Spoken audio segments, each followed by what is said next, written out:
अऊज़ु बिल्लाहि मिनश्शैतानिर्रजीम बिस्मिल्लाहिर्रहमानिर्रहीम। अज़ीज़ तलबा इकराम, अस्सलामु अलैकुम वरहमतुल्लाहि वबरकातुहू। पिछले सबक में हमने हरकात, तनवीन और हुरूफ़ हल्क़ी और वक्फ़ करने के कुछ तरीके सीखे थे। मैं उम्मीद करता हूँ कि आपने वो अच्छी तरह तैयार कर लिए होने हैं और उनमें कोई भी कमी नहीं रही होगी।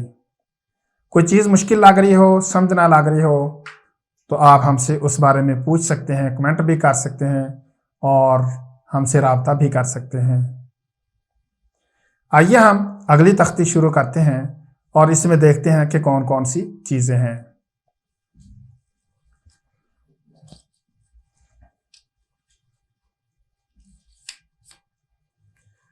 यहां पर लिखा हुआ है अद्दर्सुस्साबिअ, यानी 7वां सबक।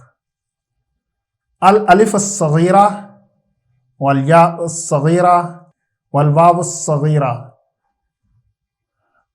अलिफ सगीरा मतलब अलिफ सुगरा आपने सुना होगा, और ये सगीरा उसको कहते हैं जो कम खींचा जाने वाला है। तो ये कम खींचा जाने वाला अलिफ है, इसलिए यहाँ पर ये छोटा सा अलिफ की तरह ज़बर, मतलब उर्दू वाले कायदों के मुताबिक इसको हम खड़ा ज़बर कहते हैं और या सगीरा को हम खड़ी ज़ेर कहते हैं और वाव सगीरा को हम उल्टा पेश कहते हैं।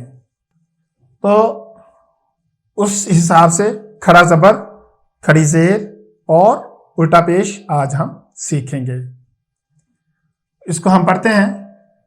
अब यहाँ पर जो ज़बर लगा हुआ है इसको पढ़ने की ज़रूरत नहीं है, और जितने भी ये सारे हरूफ के ऊपर ज़बर लगा दिया गया है, क्योंकि पाकिस्तान में कुरान मजीद के ऊपर सिर्फ खड़ा ज़बर लगाया जाता है और उसको अलिफ सगीरा पढ़ा जाता है। ये अलिफ ही की जगह पे आता है और ये अलिफ की दूसरी छोटी शक्ल है। तो कम खींचा जाना है, इसलिए उन्होंने ज़बर और अलिफ को मिलाकर जब लिखा जाता है तो उस वक्त ये मद्दा बनता है, लेकिन हम इसको मद्दा यानी हरकत मद्दा कहते हैं। तो हम यहाँ से पढ़ेंगे बा खड़ा ज़बर बा। बाज़ लोग खड़ी ज़बर कहते हैं, वो भी ठीक है, कोई मसला नहीं है। ज़बर फ़ारसी का लफ्ज़ है, इसका अरबी से कोई ताल्लुक़ नहीं है। और क्योंकि हमारे इलाके के लोग ज़बर को अच्छी तरह समझते हैं, ऊपर वाली चीज़ को ज़बर कहते हैं, फ़ारसी का लफ्ज़ है। तो खड़ा ज़बर कहें या खड़ी ज़बर कहें कोई बात नहीं है, लेकिन हम खड़ा ज़बर पढ़ते हैं। बा खड़ा ज़बर बा, या खड़ा ज़बर या, रा खड़ा ज़बर रा, मीम खड़ा ज़बर मा। एक और चीज़ मैं आपको बता दूं, हरकात मद्दा को एक अलिफ के बराबर खींचकर पढ़ा जाता है, जैसे हरूफ मद्दा को। हरूफ मद्दा आगे आ रहे हैं, लेकिन यहाँ पर हम हरकात मद्दा को पढ़ने लगे हैं। तो मैं इसका कायदा लिख दूं।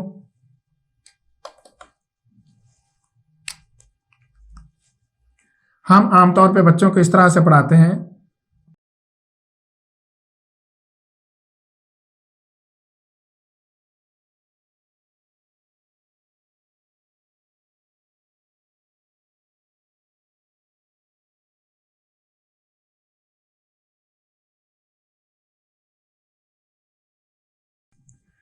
खड़ा ज़बर, खड़ी ज़ेर और उल्टा पेश एक अलिफ के बराबर खींचकर पढ़े जाते हैं।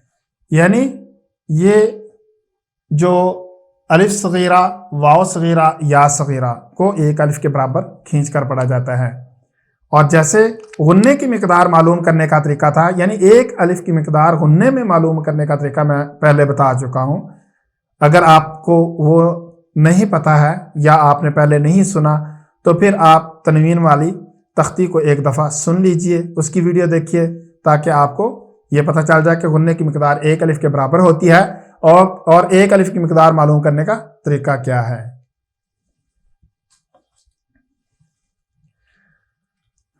मीम खड़ा ज़बर मा, लाम खड़ा ज़बर ला, वाव खड़ा ज़बर वा, नून खड़ा ज़बर ना, हमज़ा खड़ा ज़बर आ, हा खड़ा ज़बर हा, आइन खड़ा ज़बर आ, हा खड़ा ज़बर हा, غین کھڑا زبر غا، خا کھڑا زبر خا، تا کھڑا زبر تا، تا کھڑا زبر تا، جیم کھڑا زبر جا، دال کھڑا زبر دا، دال کھڑا زبر دا، زا کھڑا زبر زا، سین کھڑا زبر سا، شین کھڑا زبر شا، صاد کھڑا زبر صا، ضاد کھڑا زبر ضا، طا کھڑا زبر طا، وا کھڑا زبر وا، فا کھڑا زبر فا، قاف کھڑا زبر قا، کاف کھڑا زبر کا،